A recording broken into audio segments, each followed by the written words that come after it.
তিনি ছিলেন মধ্যম আকৃতির সুঠাম দেহের অধিকারী একটি মানুষ।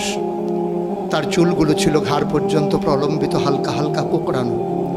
তিনি যখন চুলের ভিতরে তৈল দিয়ে আছড়াতেন মনে হতো মৃদুমন্দ ঢেউ দেখা যায়। তার কপাল ছিল চওড়া, ভ্রুগুলো ছিল জোড়া ভ্রু, ধনুকের মতো বাঁকা। চোখের পাতাগুলো ছিল ফুটন্ত গোলাপের গোলাপি রঙের এক একটি পাপড়ির মতো।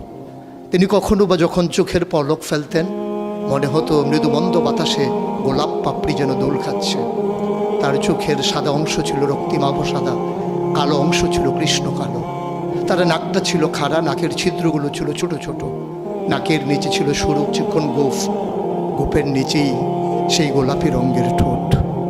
তার ঠোঁটগুলো যখন কখনো বা মুচকে হাসত, গোটা পৃথিবীর মানুষ অবাক বিস্ময়ে দেখত গোটা পৃথিবীতে যেন বিজলি চমকিয়েছে।